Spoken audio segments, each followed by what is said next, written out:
Well, hello everyone, and welcome back to Captain Patriotic. I hope everybody's doing well today. If you'll recall last time in my last video, I went into great detail about our U.S. presidents that have served their country in wartime, specifically starting at the time of the Revolutionary War in 1775 all the way through the Civil War in the 1860s. There has been an astonishing about 31 presidents in our entire history of our nation that have served their country at some point or another. And if you haven't had an opportunity to go check out my last video about early U.S. presidents that served in our armed forces during the early history of the United States, I highly, highly recommend you go check out my previous video where I go into a bunch of details about some of the exploits our early presidents went through. So today, this is my part two of our Veteran U.S. Presidents video. And today, I want to go into much more detail about the more recent presidents that we've had in history and that have served in some of the more well-known conflicts that we have all studied in school, like both World War I and World War II. So, without further ado, let's go dive on into this great stuff, you guys. And the first president that I am honored to talk about today is none other than Theodore or Teddy Roosevelt, who served as president from 1901 after President McKinley's assassination all the way until 1909. Everybody out there has probably heard of Teddy Roosevelt in one way or another. You know, ironically, Theodore Roosevelt, according to many historians, is considered the first modern president to serve in the White House. And there was a lot of innovations that came during his 2 terms in office, to say the least. Some of you may know this, but Theodore Roosevelt was a big conservationist and a big hunter.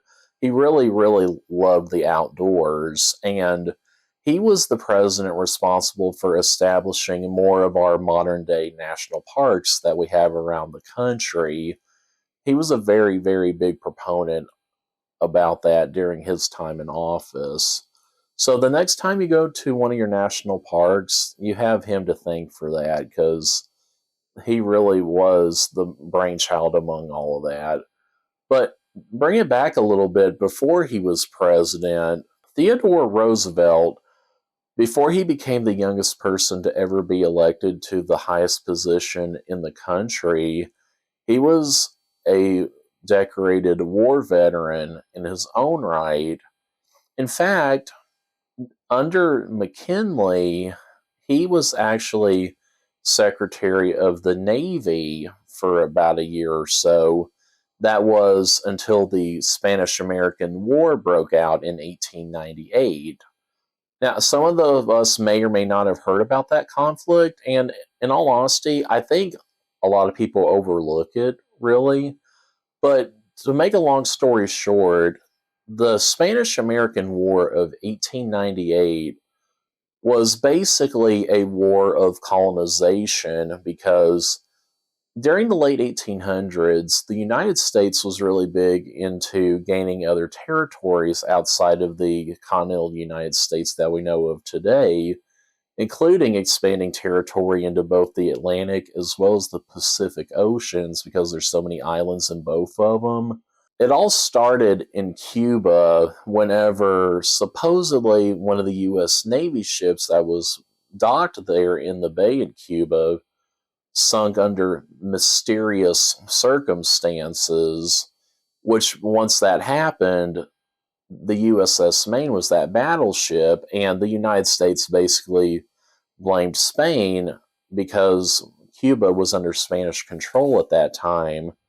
So therefore, we go duke it out with the Spanish. And it was a short little war. In fact, it actually resulted in the United States gaining many territories, including Puerto Rico, many of the islands, including Hawaii and other islands, but probably one of the more biggest little pieces of land that we acquired because of the Spanish-American War was the Philippines, which would go on to be a very big ally for us during the Second World War. But immediately after the conclusion of this war in 1898, they basically would go to war directly with America for basically trying to colonize their own country or what have you. But anyway, back to Theodore Roosevelt.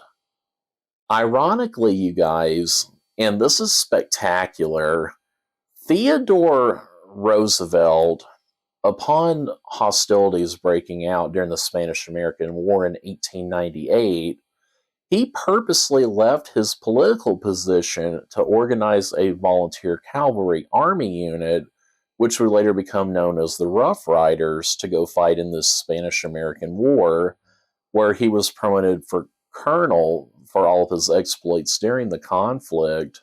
The recognition that he received for his actions during the war would go almost unrecognized for over 100 years. However, it was in 2001 that he was posthumously awarded the Congressional Medal of Honor for all of his service while fighting in Cuba, making him the only president in U.S. history to ever be awarded the Medal of Honor. That is a very, very, very big accomplishment in itself, you guys. The Medal of Honor is like top notch in any of the branches of the U.S. military. Now, Theodore Roosevelt was awarded the Medal of Honor for specific actions during the Battle of San Juan Hill, which took place on July 1st, 1898. I have the privilege of reading his citation, which basically states that Lieutenant Colonel Theodore Roosevelt distinguished himself by acts of bravery on July 1st, 1898, near Santiago de Cuba in the Republic of Cuba, while leading a daring charge up San Juan Hill. Lieutenant Colonel Roosevelt, in total disregard for his personal safety and accompanied by only 4 or 5 men, led a desperate and gallant charge up San Juan Hill, thus encouraging his troops to continue the assault through withering enemy fire over the open countryside. Facing the enemy's fire, he displayed extraordinary bravery throughout that charge and was even the first to reach the enemy trenches, where he quickly killed one of the enemy with his pistol, which allowed his men to continue their assault. His leadership and bold valor single-handedly turned the tide for the battle at San Juan Hill. That is very heroic, you guys, and if you guys would love me to, please leave a comment down below. I am more than happy to build a video specifically toward Theodore Roosevelt, explaining all of his exploits, not only in Cuba, but also as president and many other aspects of his interesting life. I think it goes without saying, but a lot of people, including historians, rank Theodore Roosevelt as one of the best presidents that we've had in history. And I'm delighted to expand on his narrative a little bit too. Now, get this, y'all. Not only is Theodore Roosevelt the only president to have a Medal of Honor to his name, but one of his sons would also become a Medal of Honor recipient during World War II. In fact, his whole family, including his 4 sons, were so moved by his bravery in Cuba that all 4 of them would follow in their father's footsteps and go on to serve in the military themselves, where all 4 of them ended up serving in World War I, and 3 of them would go on to serve in World War II as well. Now, of his 4 sons, the most notable of these would have to be Theodore Roosevelt Jr.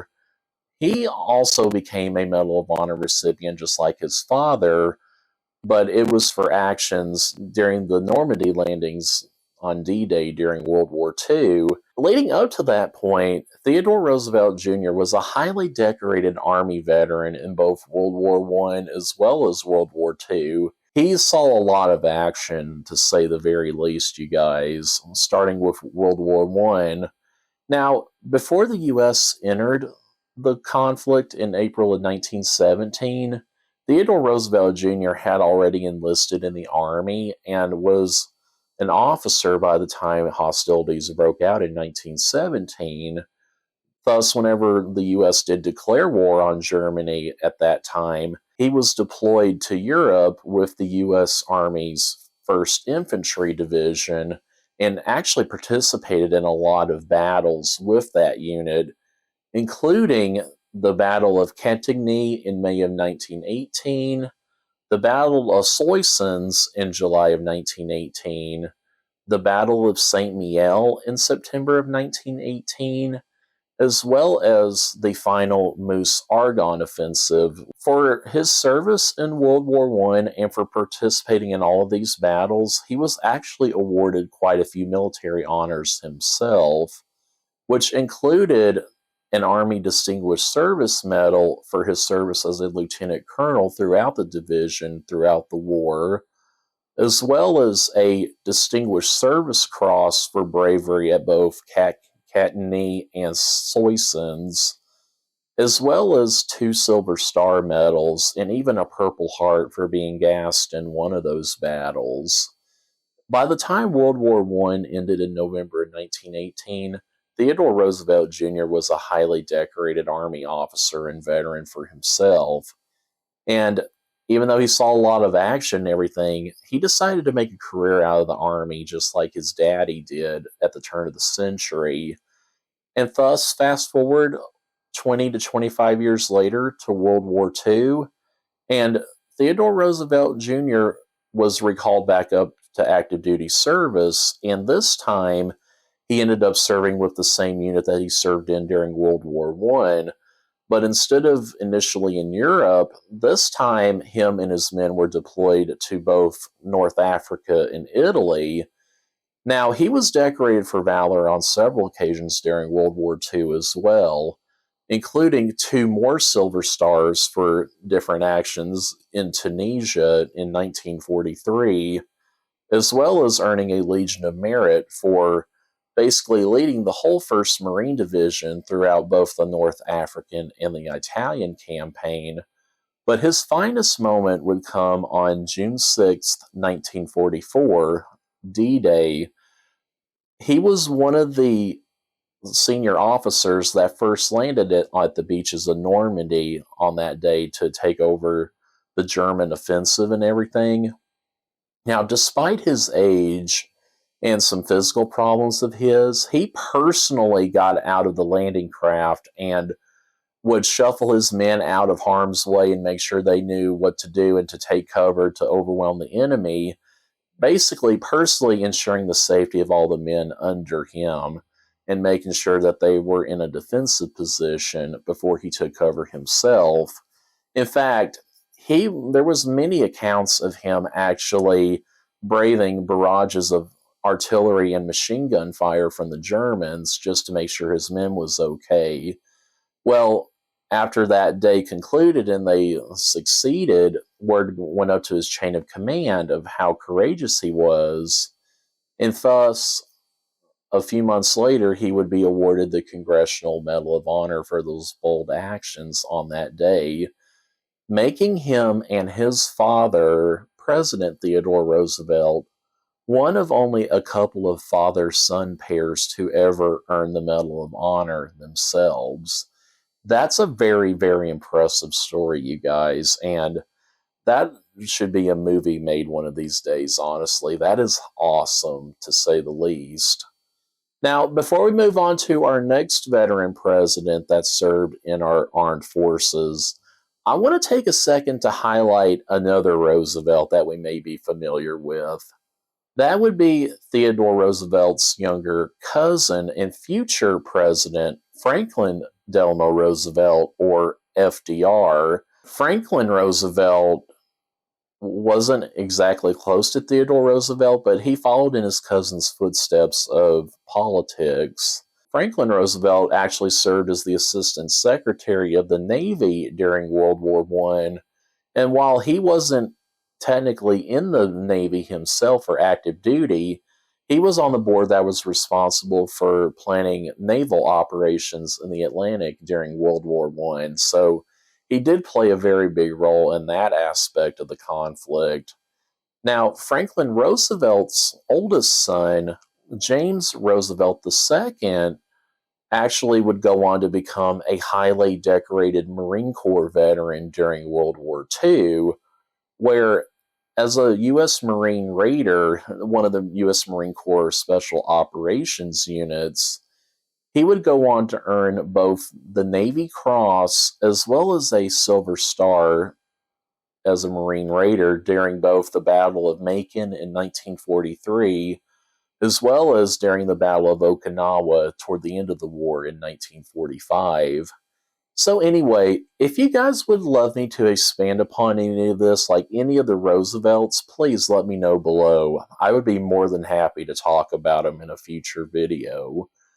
Now, the second president on today's list that actually served in the military was none other than Franklin Delano Roosevelt's successor, Harry S. Truman, who served from 1945 after FDR's sudden death until 1953. And it was after a nearly 40-year gap between presidents who had served in the military that Truman was elected after making a career out of the Army from 1905 until 1945 in the Army Reserves. Now, even though he later rose to the rank of colonel for the Army Officer Reserve Corps, Truman was originally denied a place at West Point when he was young due to his incredibly poor eyesight, hence the glasses that he always wore. That didn't stop him, however, from serving his country because in his home state of Missouri, he would go on to enlist in the Missouri National Guard after he took the time to memorize the eye chart at the recruiting station. Now, fast forward a little bit to whenever World War I broke out in 1917, and by that point, he was an Army officer and put in charge of recruiting new soldiers for his National Guard unit, which was eventually shipped out to France later in 1917. He was officially promoted to captain and put in charge of the Battery D artillery unit in France. And upon reorganizing that particular unit, him and the rest of his company and unit would go on to see action during both the Battle of St. Mihiel as well as during the Meuse-Argonne offensive of 1918, which concluded at the end of the war. This makes Harry Truman the only World War I veteran to ever have served as president. And after his service in World War I, he would pursue politics and eventually become vice president under FDR, which made him liable to take over for FDR upon his passing in 1945, thus seeing the end of World War II, and would continue to lead the nation after the war and throughout the very beginning of the Korean War of the 1950s. Now, the next veteran president, and a pure icon to anybody who knows him, is General and President Dwight D. Eisenhower, who served as president from 1953 until 1961. Dwight Eisenhower was a career Army man too, and you can see it in all of his photos and everything. In fact, during his early years at West Point, President Eisenhower was a football star and would eventually be commissioned as a second lieutenant in the Army upon graduating in 1915. From then on until 1948, his military skill in both world wars brought him many numerous promotions and appointments within the Army. By the time World War II breaks out, he is one of only a handful of soldiers to achieve the 5-star rank of General of the Army. And during World War II, if you don't remember, he was actually the supreme commander of the Allied Expeditionary Force in Europe. Now, Eisenhower is famous for many, many different things, but two most notable things he's known for World War II is actually planning Operation Torch in the North African campaign from late 1942 until 1943. And probably his crowning achievement as a military officer was the planning and reorganization of the invasion of Normandy, or D-Day, in June of 1944. Now, for his service in planning these operations, as well as other battles throughout the war, Eisenhower would go on to earn 5 Army Distinguished Service Medals, a Navy Distinguished Service Medal, as well as a Legion of Merit, among many other campaign and service ribbons for his Army career. After World War II ended in 1945, Eisenhower also would serve briefly as the first Supreme Allied Commander of the North Atlantic Treaty Organization from 1951 until 1952, before retiring from active duty to run for president, which he would end up winning the 1952 presidential election, and thus seeing the conclusion of the Korean War in July of 1953.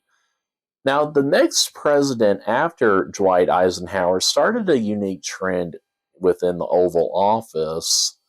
The next president I'm talking about, you guys, is none other than John F. Kennedy, the famous JFK himself. Now, what's funny with JFK is he started a trend in the White House where many presidents, including himself, were actually Navy veterans of the Second World War. Kennedy had joined the Navy before hostilities even broke out in December of 1941 upon his graduation from Harvard. Now, after the Pearl Harbor attacks, he was, of course, sent to the Pacific Theater for active duty, when it was relatively quiet for the most part until one fateful night in April 1943, whenever a Japanese warship crashed into the PT boat that he was commanding, PT 109, and because they sustained so much damage from the impact, his ship actually started to sink. Him and his men had to act quickly, and despite being thrown across the middle of a ship and injuring his back, Kennedy would safely get all of the sailors off of that ship himself and even get them out of obstacles to keep them from drowning, and would get them off the ship and basically swim with them to the nearest island so they could get to safety. Now, it was for his selflessness during this particular incident that he was actually awarded for heroism for the incident with the Navy and Marine Corps medal, which basically that particular medal is awarded to any member of both the Navy and the Marine Corps for the highest level of heroism without actually being in combat. That's a pretty big ordeal, you guys, and John F. Kennedy surely deserved it. He was also awarded a Purple Heart Medal for the injury that he sustained during the whole incident. And after everything happened that day, he would continue to serve without any more close calls until the end of the war in 1945, where he ultimately would attain the rank of lieutenant before officially leaving the service due to his physical disability, which he would have for the rest of his life. John F. Kennedy's successor, Lyndon B. Johnson, who took over for Kennedy after his assassination in November of 1963, would go on to see the initial stages of the Vietnam War for the U.S. and would continue to serve until 1969.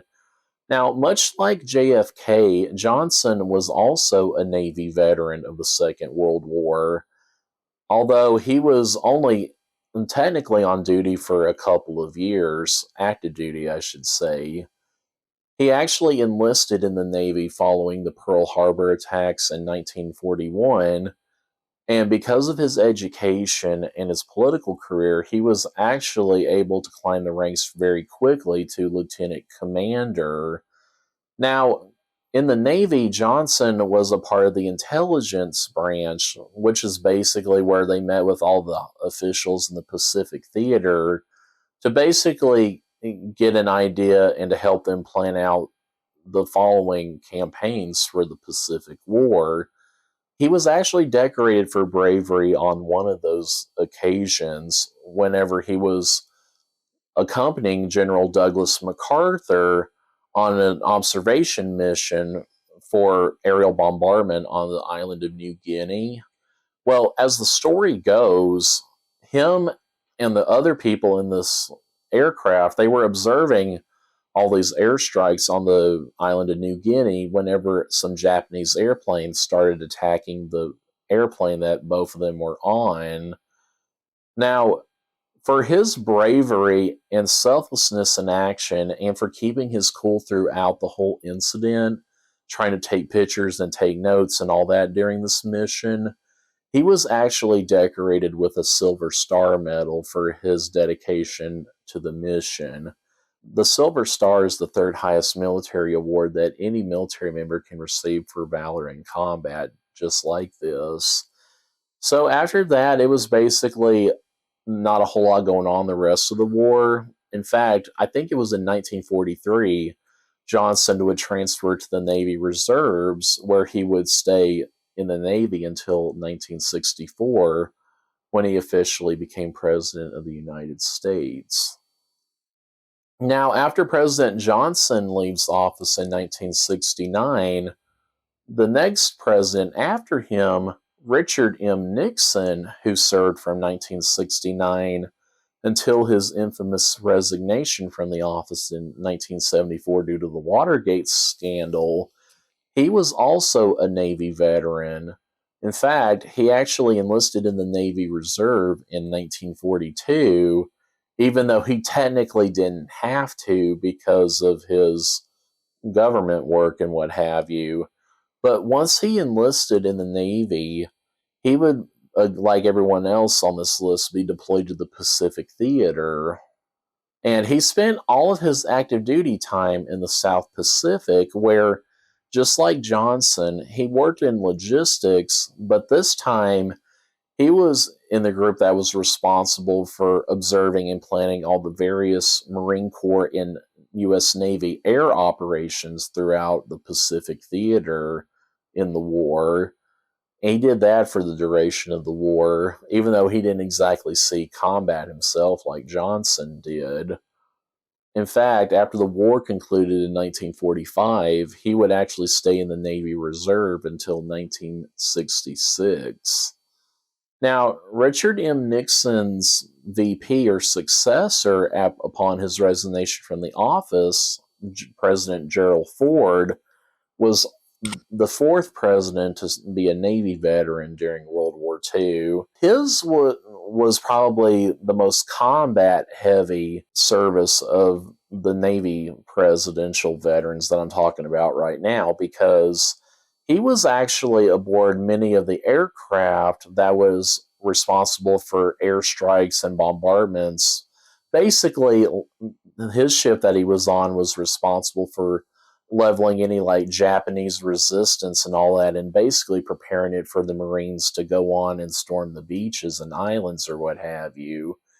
The carrier that he was on, the USS Monterey, actually did participate in a lot of naval battles, including the U.S. Marine landings at the islands of, excuse me for mispronouncing this, Kwajalein, as well as at Inuiatog. And it also served as support for the Mariana Island campaigns in the Western Carolines and even in the Northern New Guinea campaign. It would even go on to serve in the famous Battle of the Philippine Sea. Now, whenever his ship became damaged during a typhoon, Ford was transferred to the athletic department of the Navy Pre-Flight School at St. Mary's College in California, where he basically would serve the rest of his naval career there until hostilities ended in 1945. He eventually left the Navy with the rank of lieutenant commander. Now, this brings me to the next president after Ford to serve, and sadly, the most recent president to have passed away and left us, Jimmy Carter. Like other presidents on this list, Carter entered the military at the tail end of World War II in 1945, but he technically did not serve in World War II because he was going through the Naval Academy. He was officially commissioned in the U.S. Navy in 1946, and after serving on service ship duty for a couple years in the Pacific Theater post World War II, he would go on to apply for the submarine service, where he eventually became a lieutenant. And by becoming part of the submarine service, one of his main responsibilities was working on the creation of nuclear powered submarines. He did that for quite a few years until 1953, before he decided to leave the Navy to take care of the family after his dad passed away. As a lot of you know, Jimmy Carter was not as well known for his military service, although it was very commendable, and he was known for a lot of other things. I think Carter in this case was more of those kind of figures that was famous after he left office, more so than he was actually in office. As a lot of people probably know, he was involved with a lot of humanitarian efforts outside of the presidency. In fact, he would go on to sponsor a bunch of of missions to free a lot of people around the world, and he would even go to build homes for the needy in his home state of Georgia through Habitat Through Humanity. Such a phenomenal figure, you guys, and I would love to expand on his story a little bit more in detail if you guys want me to. Anyway, I could go on and on about Jimmy Carter, you guys.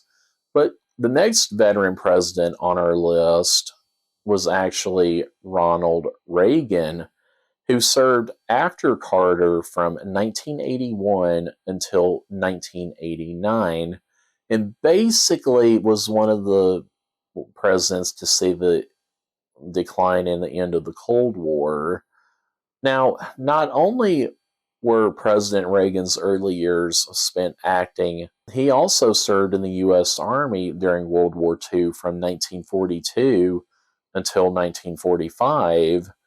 He was actually drafted into the U.S. Army and was initially slated to go fight in Africa, but due to poor eyesight, that actually prevented him from seeing actual combat.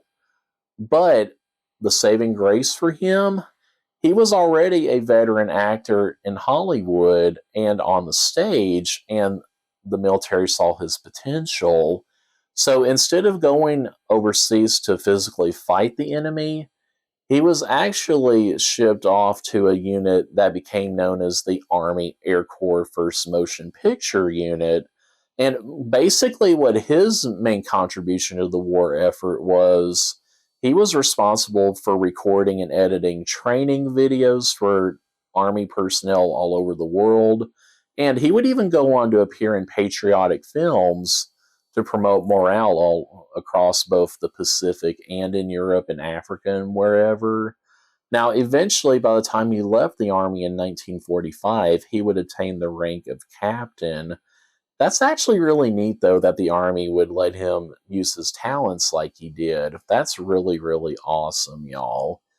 And the next president after Reagan to serve in the military is none other than George H.W. Bush, or Bush Sr., who served officially as president from 1989 through 1993. Now, Bush Sr. was really moved by the events of Pearl Harbor in December of 1941, although he wasn't exactly old enough to enlist in the military at that specific time.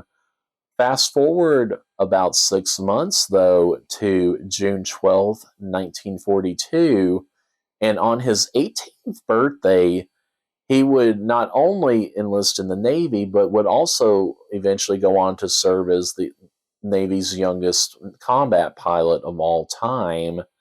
In fact, whenever he was deployed to the Pacific Theater, he would end up flying a total of 58 combat missions between the end of 1942, after he got his training, until the end of the war in 1945, where eventually Bush would be promoted to lieutenant. Now, his most courageous moment of his naval career would actually occur in 1944, whenever he was doing a bomber run to take out a Japanese radio site in mid 1944. He was doing that basically so that the Japanese could not send in reinforcements and aircraft and ships and what have you. But while he was taking out that Japanese radio site, he was actually being pursued by a couple of Japanese fighter pilots, which he tried to make a clean getaway but couldn't quite make it. And after a while, the Japanese actually gunned down his plane in the middle of the Pacific Ocean. He actually was stranded there for a while until some Navy personnel would come in to save him. It was for his exploits during that mission that he would earn the Distinguished Flying Cross for his heroism. Now, for those of you that aren't familiar, the Distinguished Flying Cross is actually a high honor that is awarded to all military branches for bravery and heroism while being a pilot or participating in doing something brave while in a flight. But in addition to his Distinguished Flying Cross, he also earned 3 air medals as well as a Navy and Marine Corps Presidential Unit citation for his World War II service. Which brings me to the last and final president to serve his country to this date. That, my friends, would be none other than his son, George W. Bush, who served as president from 2001 until 2009. George W. Bush wanted to follow in his father's footsteps and serve in the military just like Dad did during World War II. This time, though, instead of enlisting in the Navy like his father did, George Bush wanted to enlist in the Air Force. And specifically, he enlisted in the Texas Air National Guard and would go on to serve from 1968 until 1973, basically right at the peak of the Vietnam War that America was participating in. Although he never was deployed to Vietnam, probably because of his daddy's political connections or whatever, he did serve stateside, though, and was assigned to Houston, Texas, where he flew the Convair F-102 with the 147th Reconnaissance Wing out of Ellington Field Joint Reserve Base. Now, he proudly served with that unit for the duration of his service before being honorably discharged from the Air Force Reserve in November of 1974. This technically makes President George W. Bush the only Vietnam era veteran thus far to be elected president, as well as the most recent president to have served in the military to date. So there you have it, guys. That is all the exploits of our presidents who have also served in the military. I hope you found these personal stories enlightening and interesting and what have you. I really, really enjoy stuff like this, y'all, because it just warms my heart to know the men that are leading our country, some of them, they really did put their necks on the line for the country that they love. And that just tells me how patriotic some of them can be. I really appreciate you guys tuning in. And if you guys will stick around for next time, I'm going to go into a lot more detail about the Vietnam War in my new Vietnam War mini-series, you guys. Now, don't forget to leave a like, subscribe, and please hit that bell notification so you can stay in the loop with all future content that I have planned for the channel. Thank you guys for tuning in and have a wonderful rest of your day.